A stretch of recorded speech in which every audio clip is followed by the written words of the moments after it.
Leicester Road just before. The car driving the BMW driving up and down Leicester Road.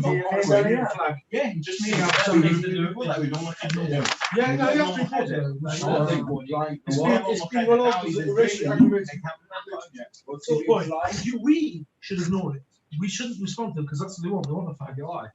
But you still have to report it because it can get worse. Yes, it is. They're shouting free Palestine. No, I'm aggravating. No, it's free Palestine. There's no Palestine anymore. It's free, I'll take it. Yeah. Free Palestine. I'm saying free. Kill them all. Anyway, remember, it's been logged as a racially aggravated crime. Right.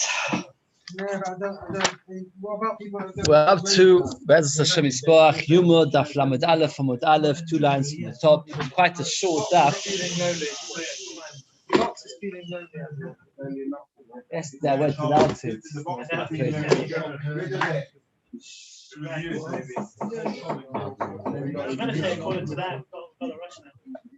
Okay. Yesterday we learned that when the person goes to Beis Hamikdash, even if he's toy, he has to go to mikvah. Omalei Abale Rabbi Yosef, Beer b'mikvah shmo beer oloi. Lamed Aleph, Amud Aleph, 2 lines from the top.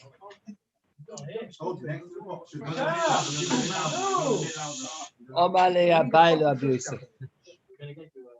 Thank you. Beer b'mikvah shmo beer oloi. If coming to Beis Hamikdash with only part of your body, is that considered coming in and you require tefillah or not? Oh, Omalei, very good. You could have written yourself. The Mitzvah puts his thumbs in. Shem beer b'mikvah v'tanya Mitzvah teva v'mikvah is a right that beer b'mikvah is a lo shmo beer. As long as the majority of the body is outside, you're allowed to put in a tiny part of the body. What did you say? Oh, it's okay. A similar kind of shayla. What about taking a very long knife and shechting it? We said this, very good. Yes, we had 2 shittas about why we go to mikvah. One according to Ben Zoma. What's Ben Zoma say? Why do you go to mikvah?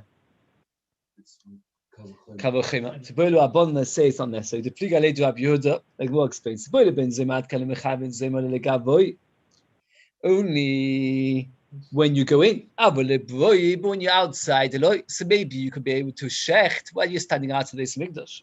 You might come to be drawn in. They said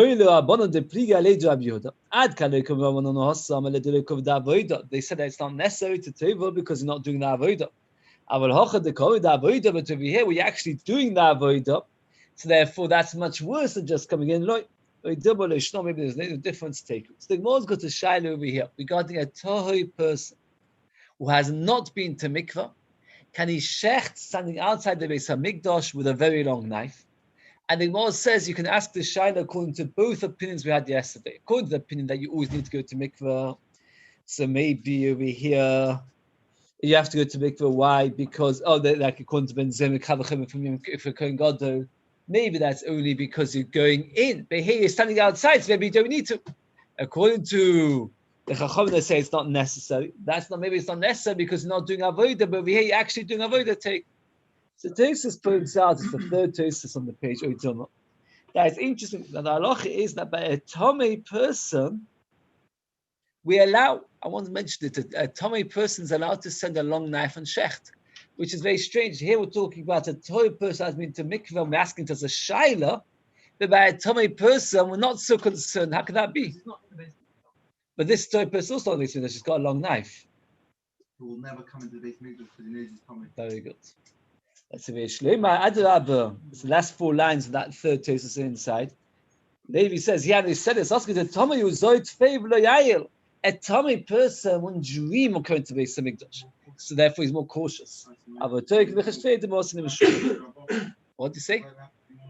Sometimes we're more machmir dabons to us. Very good. Okay. So now we've finished a little bit with our halachas of toveling. That means that from our mission mentions that you have to tovel.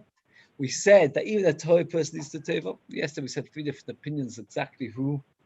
That means everybody, mitzvah or nobody even. And we had now a shaila the Gemara beer b'miktzas, and what about shechting outside. So most like this. Chomesh tvilos v'asor kedushin teva. Every Kohen Gadol would have to do five tvilos and 10 kedushin teva. As we all know, children come home that Keneged said we have 5 shmona esros. On Yom Kippur we down 5 tefillas, and besides for that we do 10 times. 10 times we say vidui, right? That's connected. The Moses says, you do all 5 and 10 on that day, but all of them were in the Beis Aparva. They want much data discusses what the Beis Aparva was. Except for the very first one. That was in the week, that was in the chol over here. We mean the chol. What do we mean the chol? Harabais is the correct term of Yeshua. It was on the Harabais. You're right. It wasn't on the. It was on the wall outside the Azor. It was on the wall, but it wasn't Kodesh. It was outside. Agabe Sharamayim. So next, that's what you were trying to say. It was next to Lishkas Parhedrin, where he was there.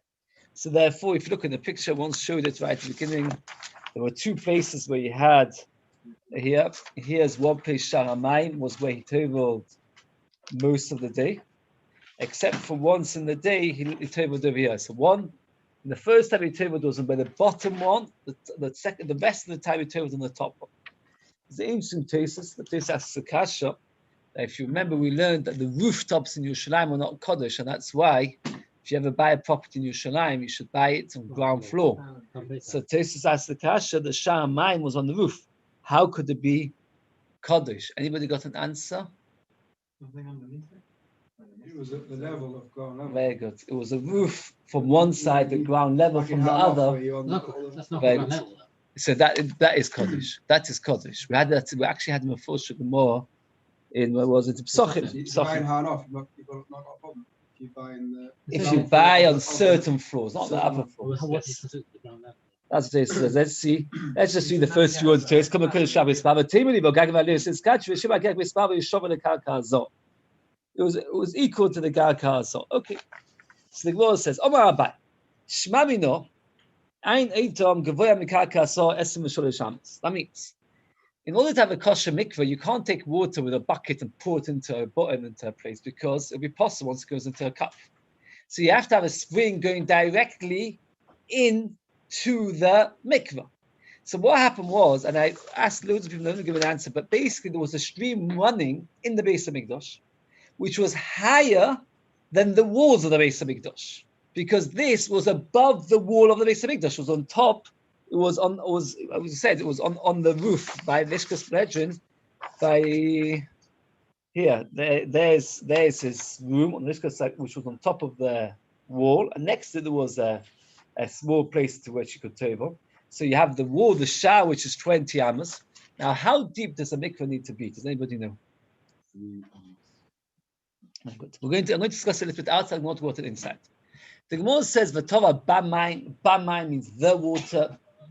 There has to be special water. That has to be either spring water, rainwater, not tap water. Kol gufoy, the whole body. Now the Gemara tells us that the size of a human body is how much? What's the size of a human body? 3 amma wide by 3 ammas tall. So therefore, the mikveh has to be at the very least 3 by 1. So therefore, if you make a mikveh, you've got 20 ammas. I'm actually making the roof on this ceiling. So it has to be 3 ammas deep, plus, so the spring that's flowing into the mikveh, how much higher than the floor of the Azor does it have to be? 23 ammas. That's what the Gemara says. We'll do more. It's quite interesting halachas we learn over here. The spring of Enetam, Gevoya, Mikaka Azor, Esim Sholosh Ammas. This Dan Klab Sachim Shom Kol Nesim Amo. They're all 20 ammas high, the entrances. V'och v'des ammas, chutz b'shalunam. V'tanya, v'vochas b'soba mayim v'mei mikveh, mayim b'mayim, the water mei mikveh has to be special mikveh water. Kol b'soy, mayim shkol gufoy oila b'hen, water which the whole body can go in. V'kamayin amo al amo b'm sholosh ammas, and amma by the height of 3 ammas. And here we have a few fascinating questions and thesis. First question is like this. That the Shulchan Aruch paskins that you can actually have a mikveh which is very, very shallow, only 1 amma. And what happens is make it 3 ammas long, and all you need to do is lie down. So why do you have to have it 3 ammas high? What's the problem? Off Hakim they have one. The men's mikveh off Hakim. When it's so, why it's very, very shallow. So you should say better, say more. Says Tosfos, the Kohen Gadol never is fasting, been up all night. We're not going to make him lie down. It's much more difficult. You just said it's a nightmare. Look at Tosfos. That's a smallish Tosfos, the second bottom. Teimulim not based first give Shul Shabbos similar is well Oko Shul Shabbos va können maski was wir suchen. In Nami is give shte amos okay got yosh be sat be shloim am stomach was shkhul in hakil am shukhush le got le yisim. But they hamid you take gesagt no is shvid out is very straightforward is it's easier standing and therefore that make it 3 amos.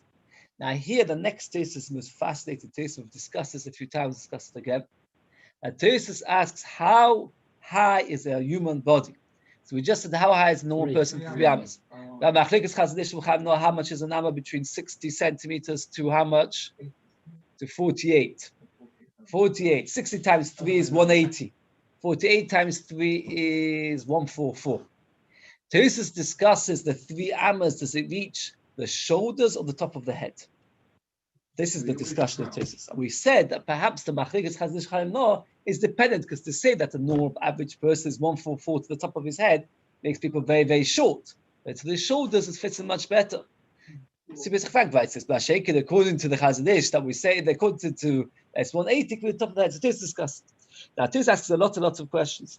For example, the Gemara Bava Basra says that if you have a neighbor, you can insist on having a wall. Does anybody know how high the wall has to be? 4 amos. 4 amos. First question, Bava Basra. Why 4 amos? They shouldn't look over into your garden. If a normal human body is 3 amos, why do you have to have 4 amos? Oh, this is tiptoes. This says tiptoes, but tiptoes doesn't give you a whole extra amos. It doesn't give you extra amos. No, it doesn't. No. Answer. What's the answer? Because 3 amos reach to your shoulders. Your eyes give you, you're not listening, the eyes give you a bit more than the 3 amos because you're higher than your shoulders. And therefore, you've got 4 amos. That's interesting. Fake Tosfos. But if I'm right, that the average height of a person is 3 amos only to the shoulders, but his head is much higher, how can the mikveh be kosher if it's only 3 amos deep? No. Oh, but the fact is, it's only an amo by an amo. It's very tight. It's very tight. It's only an amo by an amo. That's what Tosfos says. You're on the road today. Tosfos says the answer. Because 3 by it's you have the answer. Wait a second, never mind. You have the answer. That you're right that the mikveh will be 3 amos deep. But what happens is, as you go in, you displace loads of water. So obviously the walls have to be higher. So the water will then go much higher and cover your head. You also suggest that you dip your head. It's very interesting. Tosfos cuts many proofs one way and another. I just want to tell you a fascinating thing that Tosfos says. This is mamish, very interesting thing. There's a Targum Sheni in Megillas Esther. It's mamish a shame that people say, chap this, you talk, you miss it.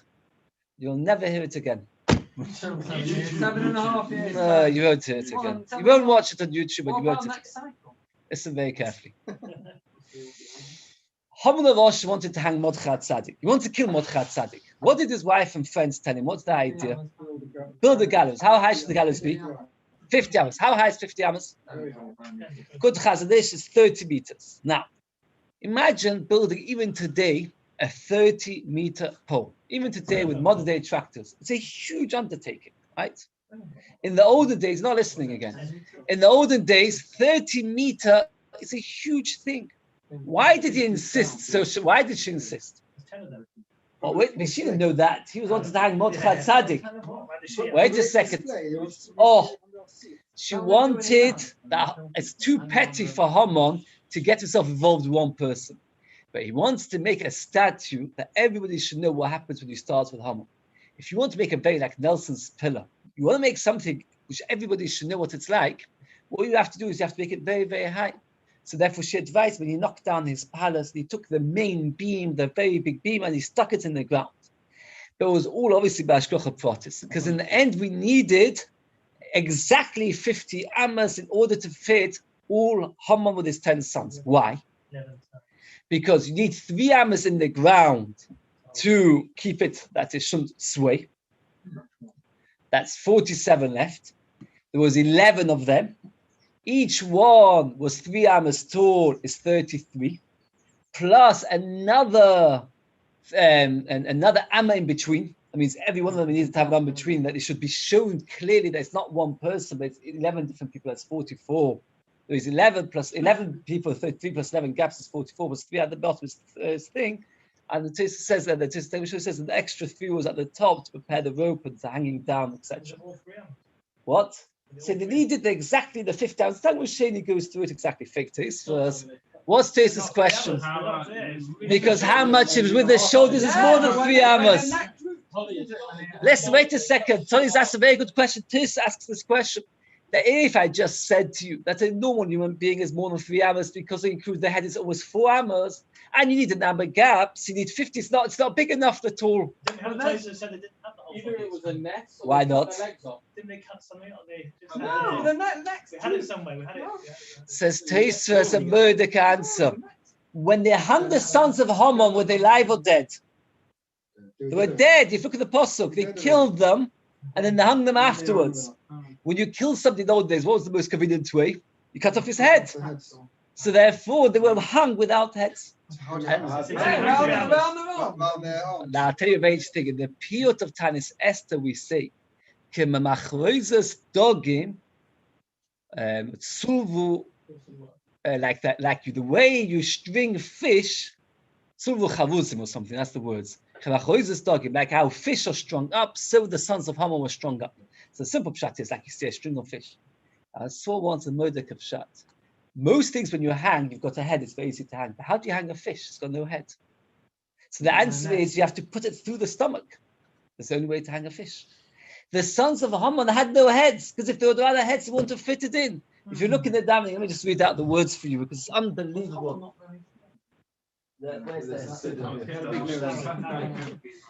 In Iran nowadays they use a crate. Yes. It's unbelievable how it all fits in. It's still Persian. It says like this, right? Oh, where is it? Oh, again. That Rabbi and his children Hutlu Mitzulavim were hung. Dogim, like a fish which is strung up, those that were stabbed were hung. So it's very, very nice. Nice, I get it back to the main point of here. Again, the mikvah of the Kohen Gadol, how big was it? It was 3 by what? Tosfos has got a shaila as to whether it includes the head, it does not include the head. If it doesn't include the head, we've got a few questions. How can 3 fit? Answer is because it displaces the water. How did the sons of Haman fit? Taylor says because they had heads chopped off. And Tosfos asks many other questions. Tosfos proves it also from when they carried the oil in the Levim. Does anybody know where they carried it? They carried it on the shoulders. How high was the oil? No, it wasn't 1.5. 9 they carried on the shoulders. Okay. The nice machlokes, so we said perhaps this shaila as to whether it includes the head or not. Okay. So now going back, you have a mikveh on top of the gate. How high is the gate? 20 amas. How deep is the mikveh? 3. And the water needs to get in. So the stream of water has to be 23 amas high. Says the board, bottom line of the down for the 24 should be, no? No, they had a stream of rice. What? Why? Why need 24? The wall needs to be higher than 3 Yes, according to Tosfos, so the water displaced higher than the stream of water. So the answer is there was a hole in the wall and it streamed and there was a wall thing. The Shiur Chachamim made mikvah by Messiah's 40 so. Fade the Gemara, you need much more. I thought some of you would ask it. Top of Lamed Aleph on its base. At the end of the day, the roof itself, when you build a building, anybody here in building? When you build a ceiling, how much do you do for building? You have to have an ammo thickness of the ceiling. Plus, if you've got a mikveh, the mikveh needs to have an ammo that it shouldn't leak. And says the Gemara, they're made out of marble. The mashu of the a tiny bit of marble is very, very, very strong. You don't need an ammo thickness for the ceiling, and you don't need an ammo, just a tiny bit. And you need a tiny bit. So it's given to the ammo. Since it's not a full ammo, it's not counted, so you only need 23 hours. They would spread out a sheet of linen. This is for the first tefillah of the day. Let's go back to the previous Mishnah's 2 pages before. You can't go to Azor unless you tevel. And then it starts off. That was the first tefillah of the day, which we said was not in the Kodesh. And they spread out a linen sheet. Why of linen? In order to remind him that the clothes have to be linen. They should recognize that the day was linen. I want to say something very clear to get it shut. Whenever it says Kida Omar, what does it mean Kida Omar Rav Kahana? What does that mean? It means Rav Kahana made this statement in another place, in another context. And we're borrowing that statement to this. That's what it means Kida Omar. Like he said there, we say over here. When did he make that statement? Does anybody know? In our next Mishnah. The next Mishnah it says that when he told the second time of the day, then what happened was they spread a linen sheet, asked the Gemara, why did he? Answered Rav Kahana, to remind him that that day you serve in linen. The obvious question is, why are we borrowing an answer for a question on a later Mishnah when it's on the first Mishnah again? Let's get very clear. It's important to have this very crystal clear in your mind, not just write it in your fridge. You have to write it everywhere you can find. The Kohen Gadol in Yom Kippur wore 5 sets of clothes. He started off the day with gold, moved to linen, went to gold, moved to linen, went to gold. Every time he changed clothes, he would have to toilet, and every time he'd have to wash his hands and feet twice. So that comes to some total of 10 washing hands and feet and 5 tears. The first time was our last Mishnah. The next Mishnah is the second time, and every Mishnah is going to be another time of toiling. It goes through the day proceeding. Rav Kahana was asked, why a linen sheet why he can't spread woolen sheet or something? Answered Rav Kahana, what's the reason? Just remember that he's going to wear linen clothes. Says the Gemara over here, why did he have to wear a linen sheet when he was changing? To remind him that he's going to wear linen clothes. Fake tastes. What's going on over here? What? Oh, that's really Tastes' answer, but I want to get Tastes' question more clear. Tastes asks, why did Rav Kahana only make the statement at a later Mishnah? So Tastes like this: the very first time he toveled, Rav Kahana thought it wasn't necessary to explain that he needs to put a linen sheet. Why? Because that time of the day he's starting the avodah. Starting the avodah, he may forget it's Yom Kippur and think that today is a day where you're wearing gold clothes, and therefore, you wear gold clothes. Therefore, we have to have a linen sheet on the very first time. But the later Tvilas, of course, they thought that it wasn't necessary to have linen sheets. Because why is it not necessary to have linen sheets? Because it's already started that way. Why is it going to the mikveh for him not to change clothes? So Rav Kahana had to say it's Chiddush Dafka there. That's what this says. Let's go to Rav Kahana. Let's see that. Because Rav Kahana is middle of the page.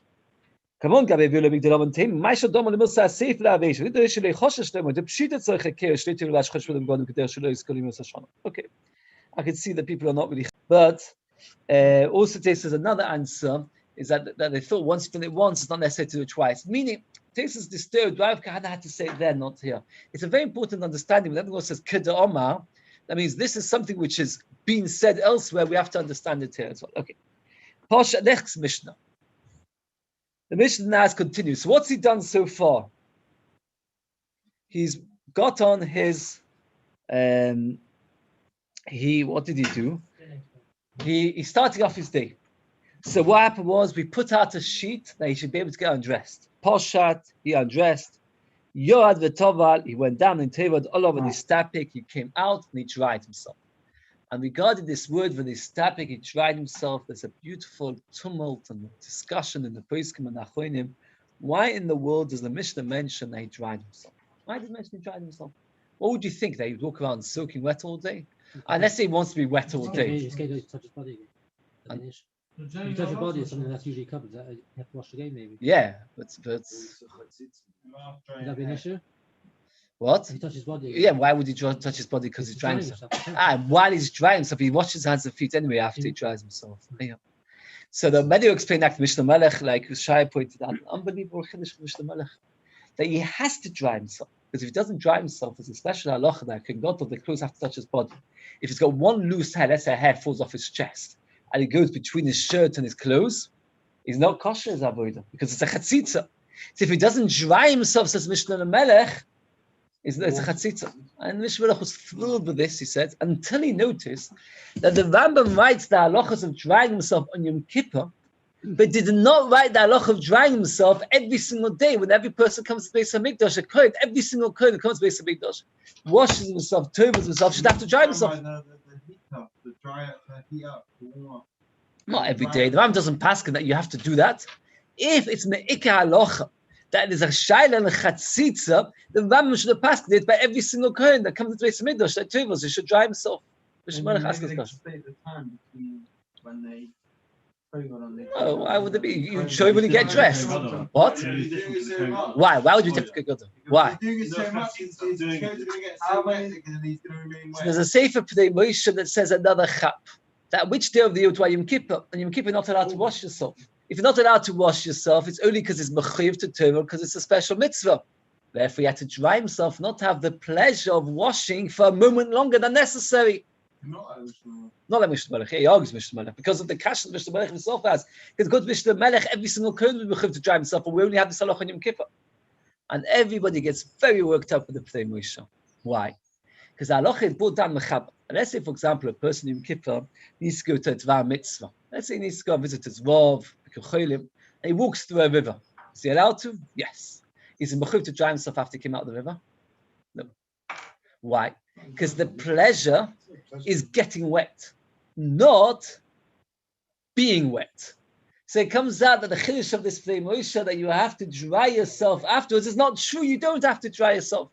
So we've got two explanations, and neither of them work as to why he has to dry himself. Either because of chatzitza. If that would be the case, every single kohen would have to, and why does Rambam not pass on that? Alternatively, not to have the pleasure of being wet, but the problem is Mechamed doesn't pass on that in Yom Kippur. So we're stuck as to why the Mishnah says he dries himself, and maybe one of you can come up with another answer, and we can add it to this. It's a huge discussion. I've already said very briefly. There's a lot to write. Okay, if you know big dizol, they brought him his golden clothes for Lovash, the kiddush of Raglov, he washed his hands and feet. Now we all know, by the way, that whenever you're table, you wash your hands and feet twice. Here the Mishnah only mentions it once, by the way. It's just they take note of it, right? Lovash kiddush of Raglov. Okay. If you know, it's that Tommy they brought him the Kohen Tomid cold soy. He shechts it. But somebody else finishes it off. We once mentioned it, I'm going to mention it again and again. The Kohen Gadol in Yom Kippur has to do everything. Now, normally we want him to shecht right through both simonim. The problem is if you shecht right through both simonim, what will happen? You won't be able to catch the blood. But we want him to do what he has to. So he has to do most of the simonim, just a bit more than 50%. And then somebody else finishes off, and then he catches the blood. That way he does the shechita and the kabbalah. And Rashi writes, let's just read out the words of Rashi. You have to have a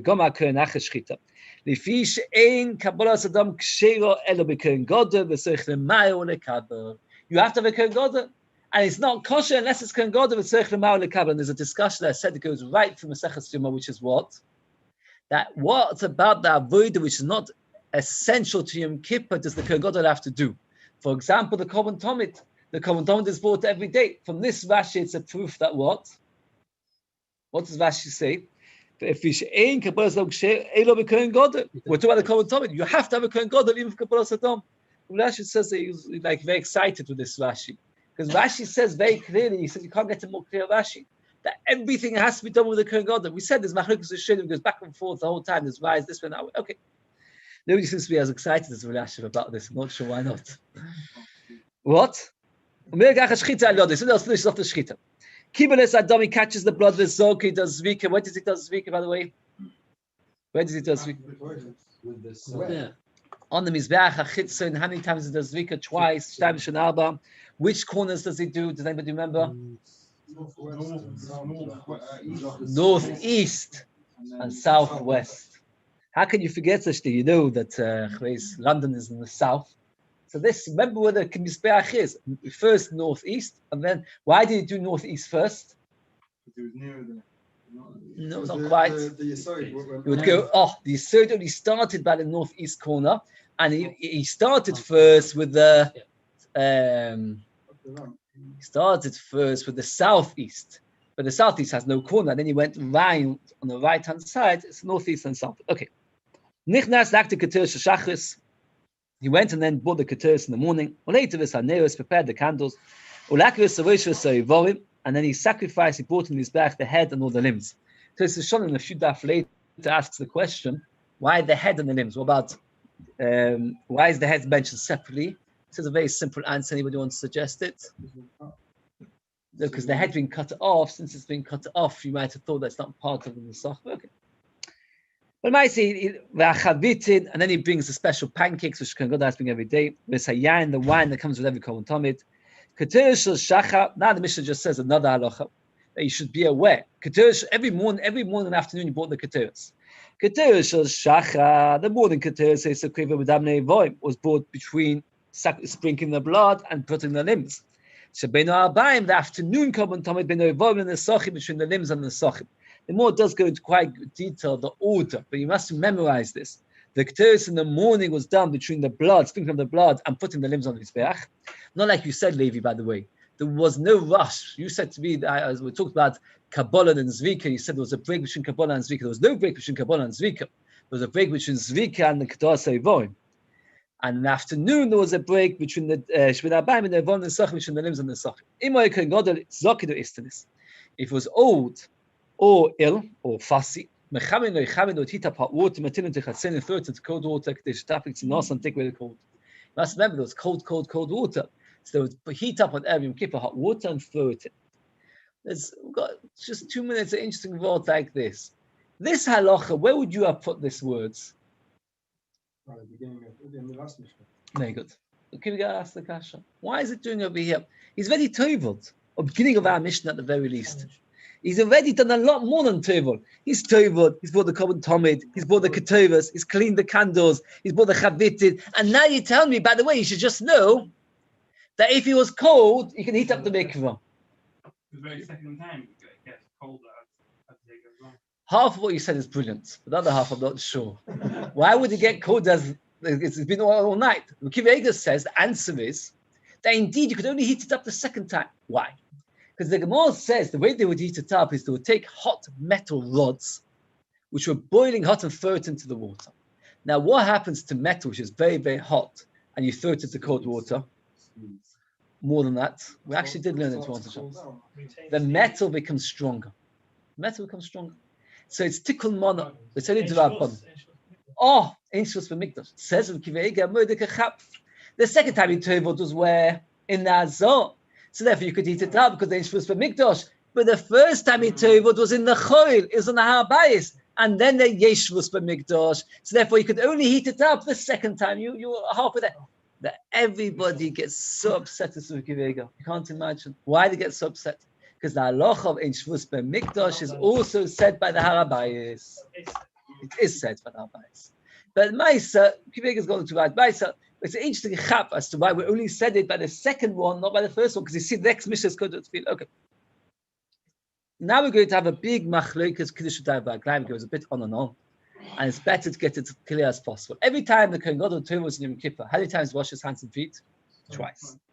The question is, at precisely which stage did he wash his hands and feet? That means he takes off his clothes, dips in the mikveh, comes out, puts on all his clothes.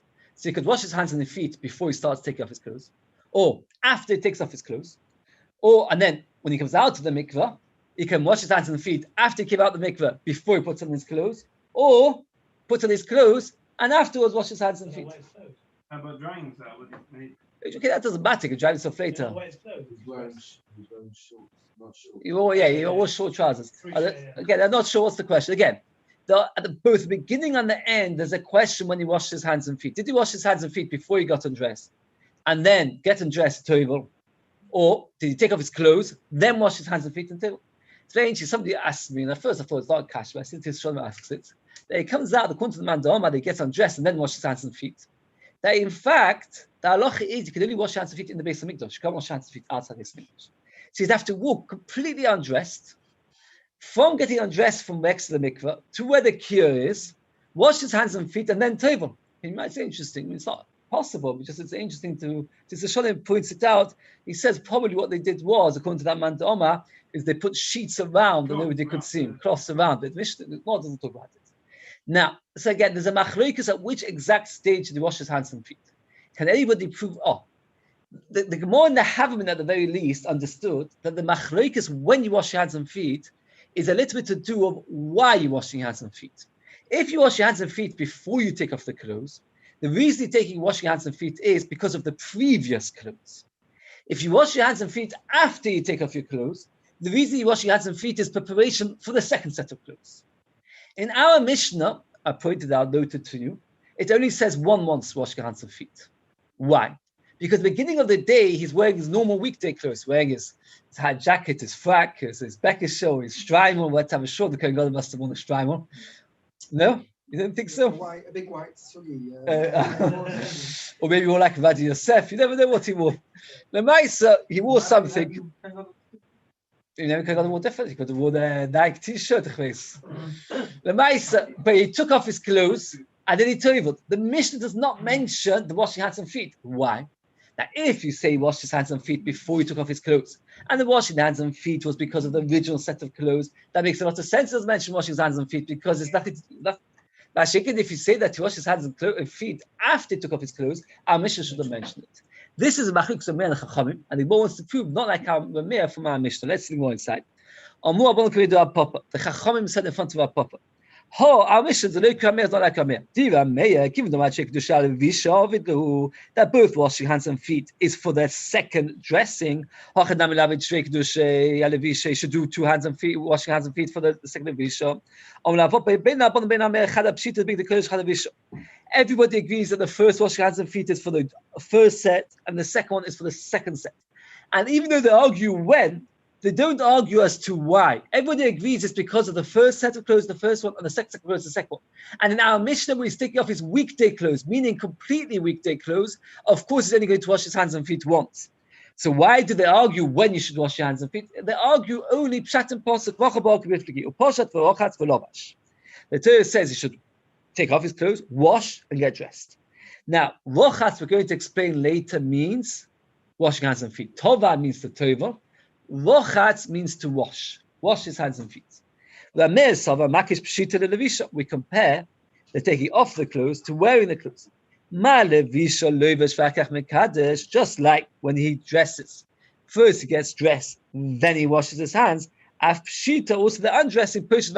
So Meir holds, you undress, then you wash your hands and feet, then you tovel, then you get dressed, and then you wash your hands and feet. That's what Meir holds. But not because it's got to do with the previous set of clothes. I think it's nothing to do with that. It's all to do, it's the first one is because of the first set of clothes, second set of clothes. It's only a shail in how to dash and a poshat v'lovash. We compare the two. That means, the question is, both of them are comparing the same things. We compare the undressing to the dressing. The Chachamim say, just like when he's dressed, he's fully dressed when he's washing his hands and feet. Also, when he's undressing, he's fully undressed. He's fully dressed when he's washing his hands and feet. Just like when he dresses, he's covered when he washes his hands and feet. So too, when he undresses, he's covered when he washes his hands and feet. But Meir says, no. We compare the undressing to the dressing. Just like you first dress and then you wash your hands and feet, so too you undress and then you wash your hands and feet. So it's the same drasha, but a different way of reading it. Says the Gemara, can you say such a thing about Tanya? On short boots, they spread a linen sheet, he's undressed, the toval, all over his tap, he came out and dried himself, he washed his hands and feet. No, first he undressed, and he washed his hands and feet. All over his tap, he got dressed, so clearly Meir holds that the first time in the morning, he also did two washing hands and feet. That means, according to the Chachamim, he only did it once at the first Tevilah because he was changing from weekday clothes. When I say weekday clothes, I don't mean the 4 or the 8, complete weekday clothes, to Kohen clothes. So he only washed his hands and feet once, according to Meir twice. Says the Gemara, Tanya, if it says so, and I retract. And the Ritvan others say, meaning that he actually didn't agree, so to speak, that necessarily is the case. But so to speak, Tanya means I'm not being chayze my svor, but only because the Beis says so. Let's just do 2 more lines. I saw top of that we wash hands and feet 10 times. Again, we said he changes clothes 5 times in the day. And every time he tovels, every time he washes hands and feet. According to Rabbi, even the very first time when he's changing from what to what? Weekday 2. Which big day corner, by the way? Gold. It's gold, linen, gold. So Bishop goes to Rabbi that he did 2 washing hands and feet the very first time, you got 10. 5 change of clothes, 10 Kiddush Yadayim. But according to the Chachamim, he missed out the very first one. And small Molocha Bodon Kiddush Basik, he possibly did Kodesh. He had to do one more when he finished the entire avodah and he changed into his weekday clothes. Go to the Chachamim. He starts off the day in his weekday clothes. Then he did 1 Kiddush Yadayim V'Aglayim when he wore the gold. Then 2 when he changed to white. 2 more when he changed to gold. 2 more when he changed to white. 2 more when he changed to gold. And at the end of the day, he was still wearing gold clothes, but he needs to go home. He needs to go eat supper at the end of the day. So once more when he changed from gold to the weekday clothes. It will stop over here. Tomorrow we're going to go into more detail about the Kiddush Yadayim V'Aglayim, etc. More halachas. So the madam says yes, I have to walk the kids no clothes. Why can you put a towel just around them? Not dry himself, but put a towel around them. Yeah, but What's this? Because Dry it's- towel. You can, but he